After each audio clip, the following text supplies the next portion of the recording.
प्रवासी भारतीय दिवस जहाँकि 2025 मसीह ओडिशार अनुष्ठित होगाक जाउछि सेथिपाई समस्त सरकारी एवं बेसरकारी विद्यालय गुड़िकर विभिन्न प्रकार कार्यक्रम आयोजन करा जिवो। तो एठारे आमे प्रवासी भारतीय दिवसर ओडिया एसेटी को आलोचना करिबा।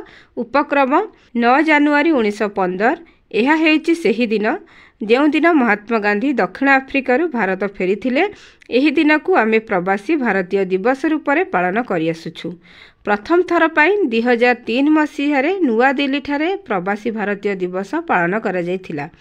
भारतर विकास रे प्रवासी भारतीयों अवदान को स्वीकृति प्रदान करिबा एही समारोहर मूल लक्ष्य।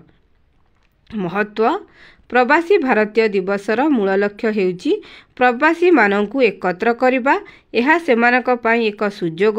एहा द्वारा सेमाने निजर मूल सहित संयोग होई परिबे, चिंताधारार आदान प्रदान करि परिबे एवं देश सहित सेमानकर संपर्क को मजबूत करि परिबे। भारतीय अवदानर उत्सव विभिन्न क्षेत्र में भारतीय प्रवासी मानक अवदान को चिन्हिबा उत्सवर मूल ध्यान। एही अवदान गुड़िक व्यवसाय एवं अर्थ ठारू शिक्षा, औषध, प्रजुक्ति विद्या एवं सामाजिक कार्य पर्यंत होई परे। भारतर ग्लोबल स्तर वृद्धि एवं एहार कोमल शक्ति वृद्धि रे भारतीय प्रवासी माने एक गुरुत्वपूर्ण भूमिका ग्रहण करिसेंती।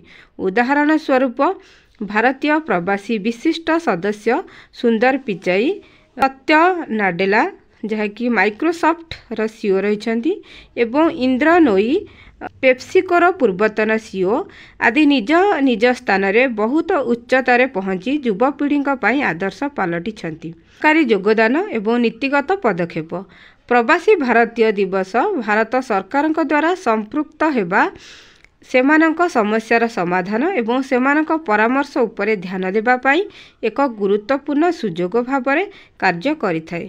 उदाहरण स्वरूप overseas citizen of India OCI card एवं प्रवासी भारतीय बीमा PBBY योजना हेउछि किछि प्रमुख पदक्षेप जहाँ विदेशी भारतीयों कल्याण रे सहायक होइछि।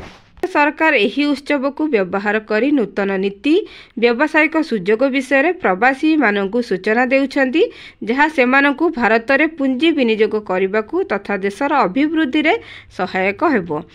पुरस्कार एवं स्वीकृति प्रवासी भारतीय दिवसर अंश भावरे भारत सरकार प्रवासी भारतीय सदस्य मानकु प्रवासी भारतीय सम्मान अवार्ड सहित सम्मानित करिथांती। एही सम्मानजनक पुरस्कार व्यक्ति विशेषों को प्रदान करा जाइथाय जे माने विशेष भारतर भावमूर्ति को प्रोत्साहित करिबारे, भारतर सामाजिक आर्थिक विकास रे किंबा भारत एवं अन्य देश मध्य द्विपाक्षिक संपर्क को सुदृढ़ करिबारे अतुलनीय अवदान रखिछंती।